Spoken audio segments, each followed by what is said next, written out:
The Irene Dunne, Fred MacMurray Show. Starring Irene Dunne as Susan and Fred MacMurray as George. Together in a gay, new, exciting comedy adventure, Bright Star.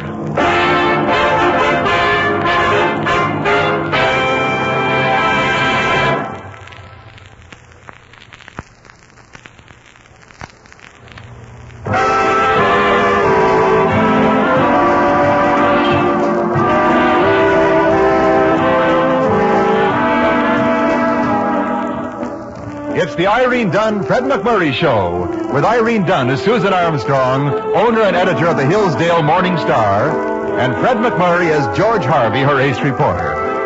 Well, it looks like a big story is breaking, and we find always on the job George Harvey at the scene of a 4-alarm fire.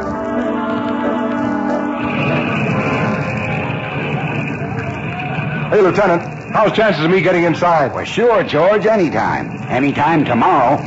Keep back of the lines, everybody. George! Oh, hello, Susan. Come down here to check up on me? No. I knew you'd put in a hard night here, and I thought you might like a sandwich. Oh, thanks. This is the first time in my life an editor's waited on a reporter. Did it just for little old me, huh? Well, no. The paper set up a canteen for everybody. Oh. Well, you better get back on the job so that you'll have a story for tomorrow. One moment, George. Yeah? I've got something important to ask you. You don't approve of me as an editor, do you? Oh, now, Susan, this is no time to discuss that. The 3rd floor is about to cave in. I insist on an answer, a truthful answer. Okay, you'll get it. Give me an old-fashioned editor who needs a shave, sleeps in his pants, and cusses you out till a fly won't light on you. I see. Well, you needn't flex your biceps for me. You're a strapping brute with all the social instincts and the grace of a backward caveman. Good night. Good night. How do you like that? Never trust a dame when they ask you to tell the truth about themselves.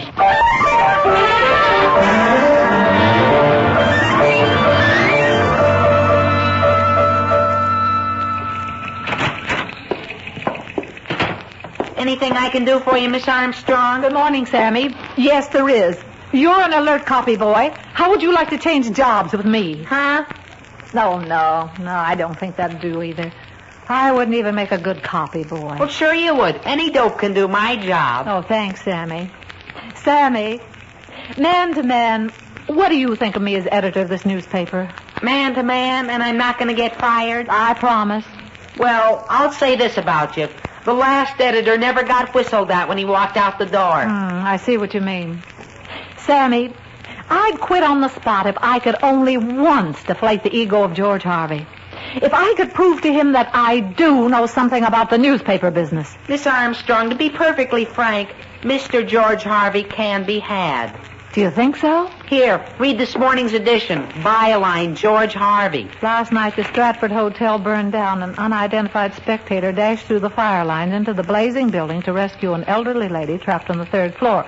He received minor burns and was removed to Lincoln Hospital.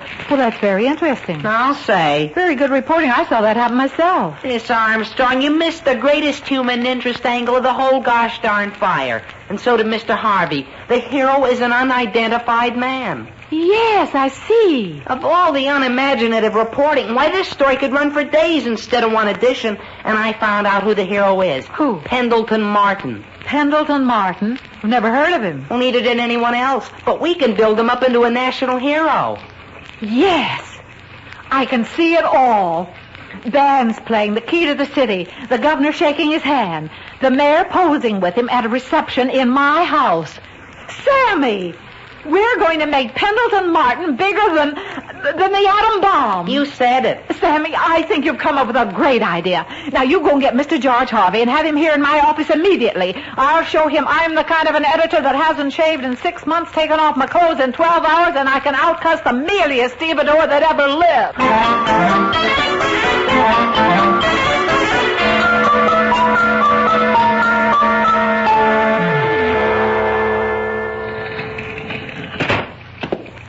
You sent for me, Susan? Yes, I sent for you.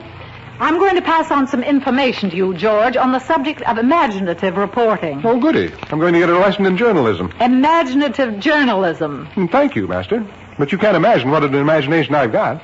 Now, take last week when I was covering the beauty contest. There was a certain blonde... That's not imagination. With your type, it's just instinctive reaction.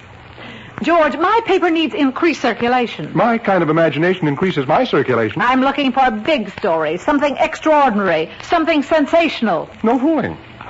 You got a thought there, all right. Well, let's see. I could go out and bomb the city hall, or how about a nice hatchet murder? I think for about $5 I could get a guy I know to hack up his mother-in-law. Now, save it, George. I thought you were a big shot, a never-miss guy, but you're a yokel. Last night the Stratford Hotel burned down and you covered it. Are you kidding? Of course I covered it. Like a blanket. What's wrong with my story? Fair for unimaginative reporting, but you didn't make it big enough. Not big enough. The hotel burned down to the ground. Not enough. You mean I should have spread the fire a little? Tried to burn down the whole block? You missed the real story. I bow to your superior wisdom. Instruct me, master. An unidentified hero. A man is a hero and you leave him unidentified. Oh, would it make him a bigger hero if you knew his name? It certainly would, and I already know his name. Mr. Pendleton Martin. You probably won't believe it, but I had reasons for leaving him unidentified. You know him? Never saw him before. He's from Detroit, I understand. Well, then you can't have any reasons. We're going to make a hero of this man, George. I've already arranged a reception for Mr. Martin at my home tonight, and there'll be more important dignitaries than there are people in this town. Susan, take my advice. Call it off. There you are. Haven't the faintest spark of journalism in your system. I'm strongly tempted to fire you. You can't. I just quit. Oh, well, now be sensible, George. Don't let a little incident like this make you do something rash. It shows a terrible weakness in your character. Okay, so I still work for you. I've got a strong character. You're not quitting? No. You're still working for me? Yep. Honestly? Honestly. Good, you're fired.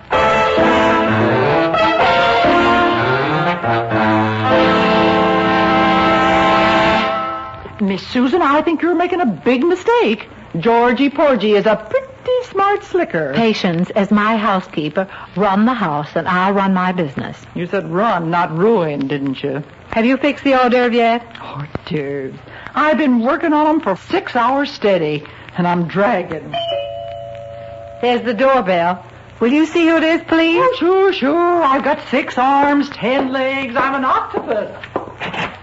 Well, Georgie Porgy put 'em in pie, kissed the girls and made 'em cry. Kick the girls, Patience. I chewed nails at the age of 9 months. Well, George, I can't imagine what in the world brings you here. No, nothing much. I was just wondering if you'd ring me in on this soiree tonight. You know, for public hero number 1. Well, I thought you considered this reception ridiculous. I do. I think you've really flipped your wig, but I'd like to be here for laughs. George, you're not ingratiating yourself to me exactly. Well, what do I have to do to get in? Buy tickets? There's no need to beat around the bush. If you'd like to work this story for me, you can cover it from the woman's angle, the society page. I can come, huh? Sure, I'd like to have you. You may pick up a few tips on good journalism. Uh-huh. See how a great story's engineered. Yes, you can come, George. Thanks. Oh, and George, after you write this up for the society page, I'd like you to put in a little time in classified ads. I think you're kind of mixed up, Susan. Off your rocker, if you'll pardon me. Listen, you cover this story the way I want you to. I'm not working for you. What? No. I'm working for your competitor, the Hillsdale News.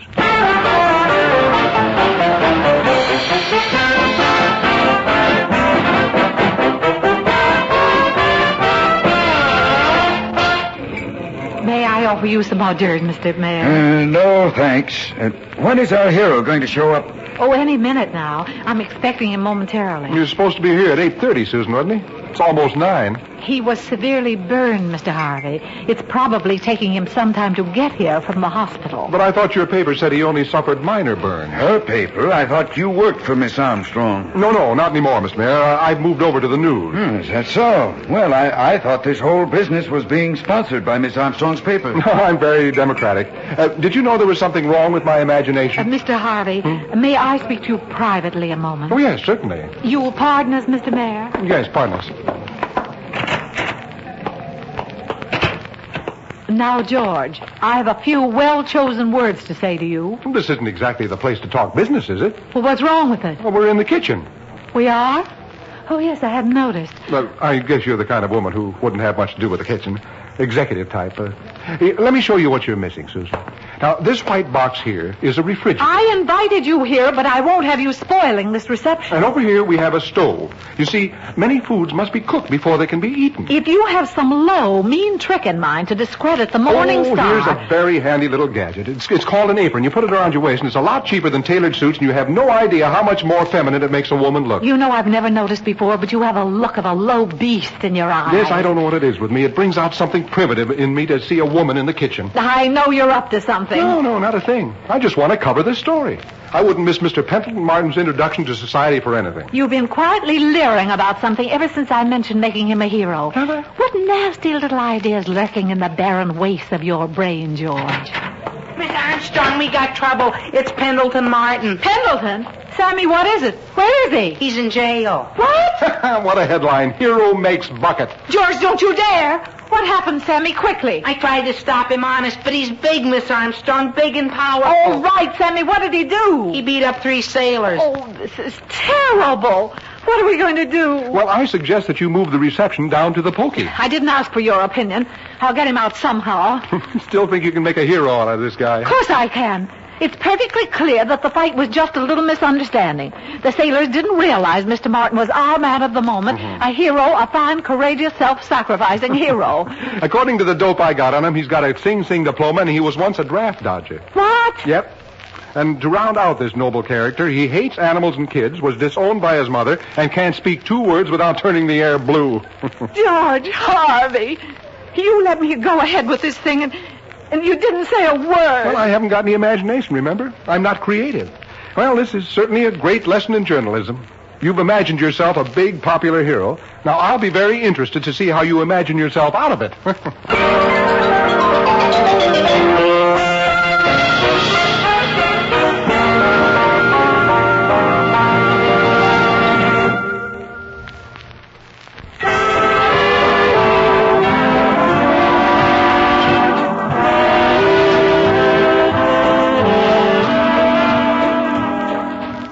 Now back to our 2 stars, Irene Dunne and Fred MacMurray, and the second act of our story. George Harvey, after, shall we say, a slight disagreement with his boss, Susan Armstrong, quit his job as reporter on the Hillsdale Morning Star and went to work on the opposition paper. At the moment, Susan, accompanied by Sammy, the office boy, is trying to release her big front-page hero, Pendleton Martin, from jail. If it's the last thing I ever do, Sammy, I'll show George Harvey that Pendleton Martin's a hero. Just keep listening to me, Miss Armstrong, and you can't miss. Now, all we got to do is get him out of jail. And that'll only take another moment. Oh, jailer. Yes, ma'am? I have a court order here to release Mr. Pendleton Martin. You have, huh? Now, that's nice. Yes, isn't it? Can't do it, lady.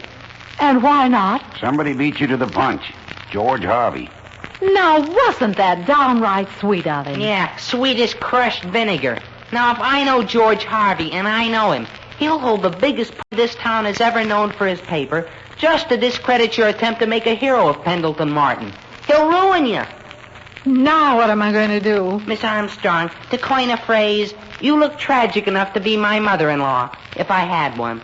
Sammy, to coin another phrase, you got me into this pickle, and you darn well better get me out. Well, stop worrying. I've already got it figured out. Now, my advice is to get Martin away from George and get him out of town before anybody finds out about him. Very brilliant. But first we've got to find George Harvey.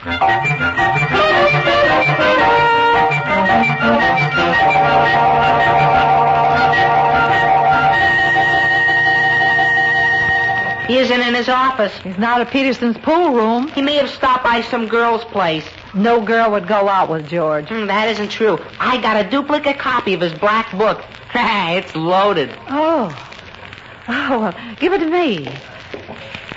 Okay.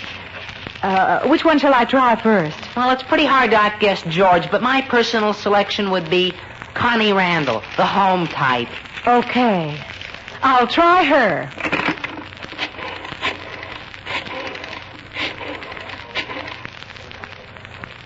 Hello?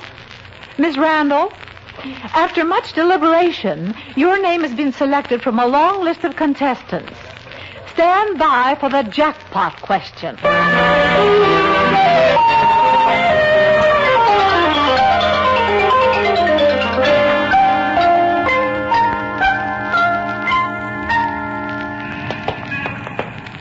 He wasn't at Miss Randall's. He wasn't at Miss Durfee's. He wasn't at Miss Ulrich's. He was at Miss Dempsey's. He was at Miss Fowler's. He was at Mrs. McGraw's. Mrs.? Don't count. She's his aunt.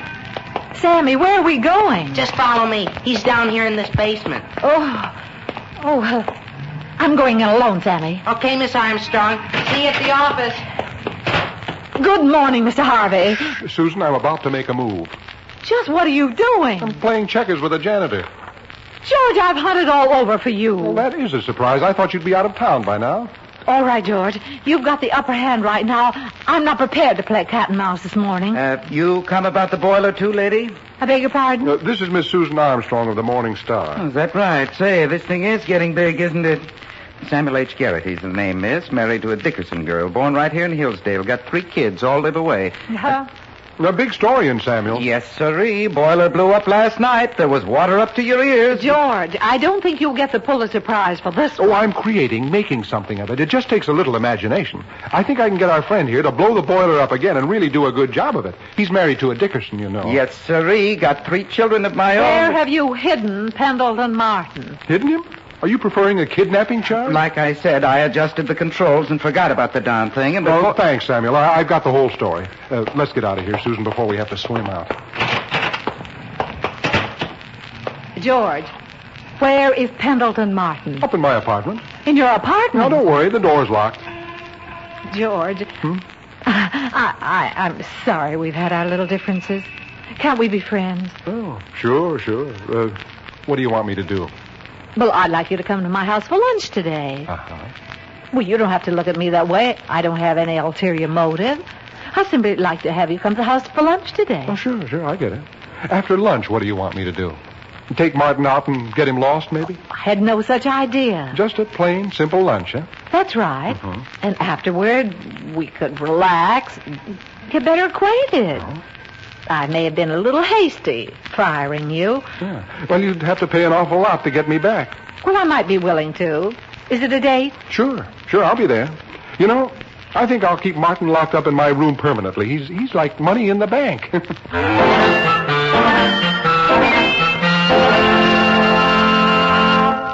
Now, Patience, have you got everything straight? Naturally. As soon as I let Georgie Porgy in, I'm off for the afternoon. Correct.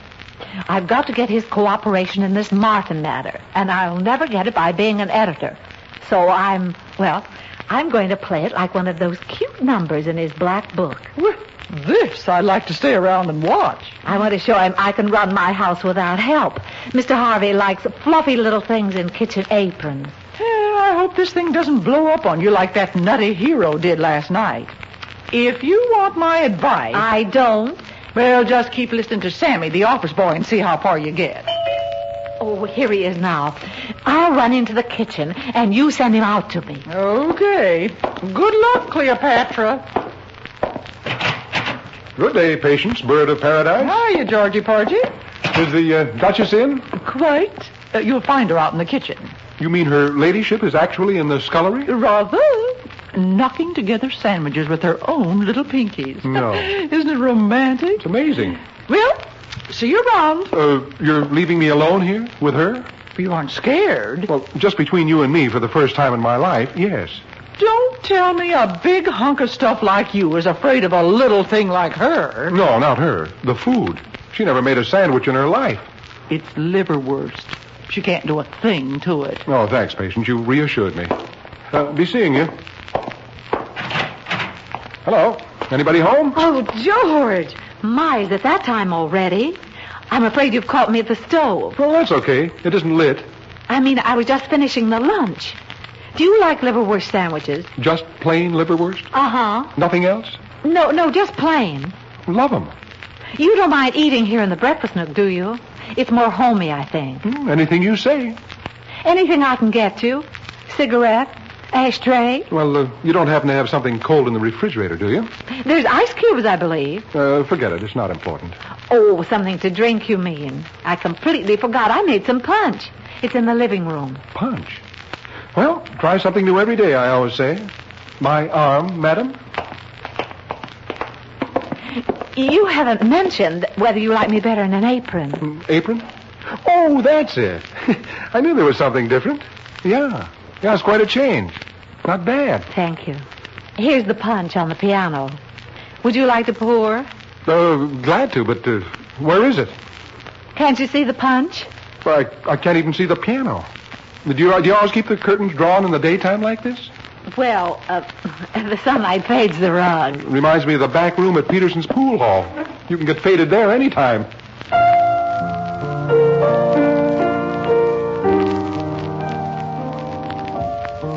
Come on, sit down here beside me. No, I don't play a note. Oh, well, come on, sit down anyway. Well, I did used to do a pretty fair job on chopsticks. Stop it. Stop it, George. George, listen. This is an old favorite of mine.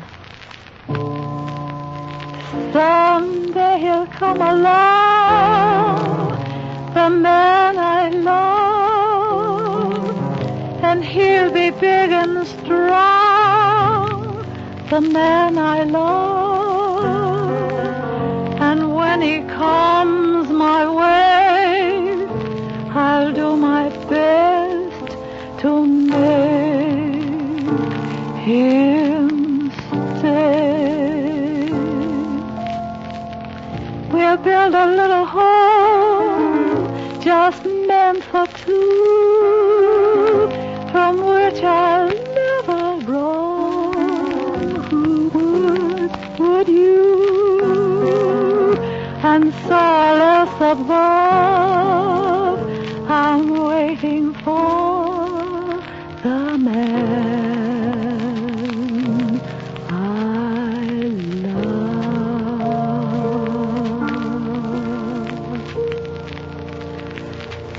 Doesn't that song do something to you, George? Yeah. That's sort of strange seeing you at the piano instead of at a typewriter. Oh, I inherited the newspaper. But I was born a woman, George. Yeah, I'm beginning to notice. You are? Uh-huh. You even smell good. Not like Quiller's ink at all. We haven't noticed a lot of things about each other. I know. Susan, what about the sandwiches? Oh, don't bother. They're only liverwurst. George. I hope you don't mind. Oh, what's a woman going to do, George, when you sweep her off her feet like that?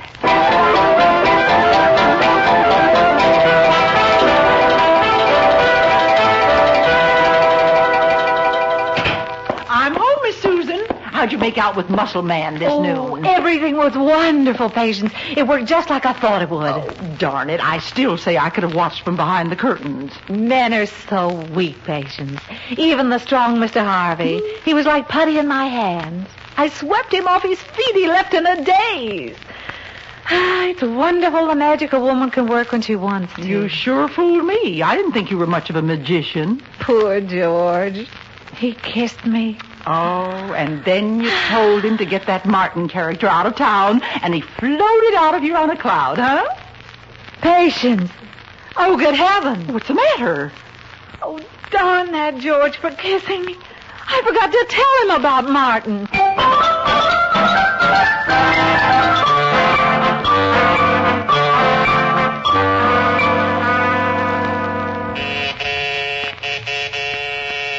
Come in, Susan.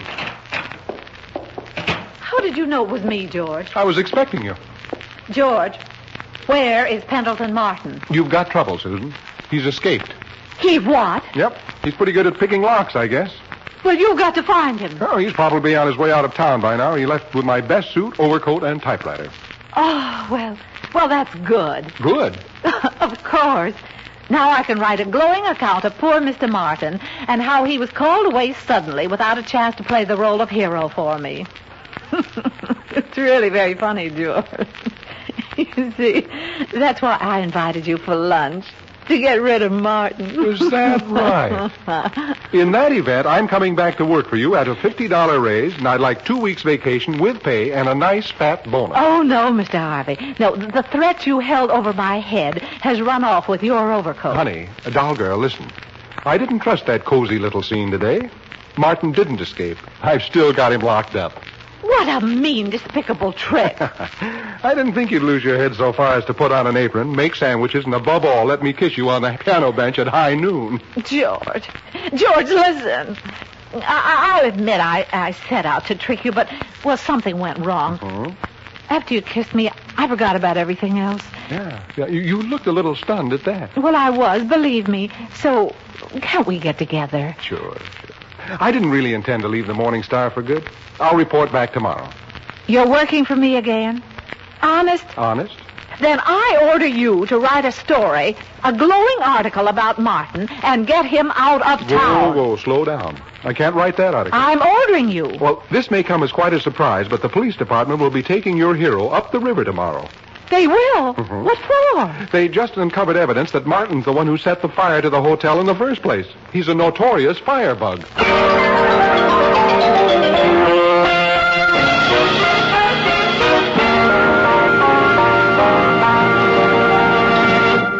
Our stars Irene Dunne and Fred MacMurray will be back in just a moment.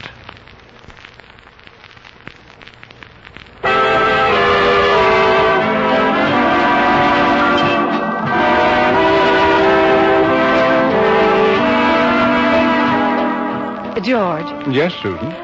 I'd like you to know that I didn't figure out all this hero business by myself. I figured that. Naturally, it took two great minds.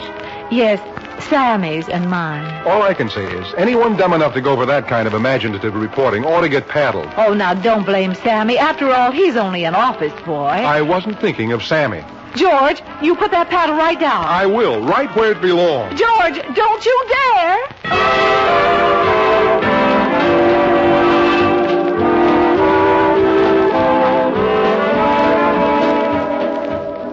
Irene Dunne and Fred MacMurray will be back next week in another exciting comedy adventure in the gay new series, Bright Star. This is Wendell Niles inviting you to join us then.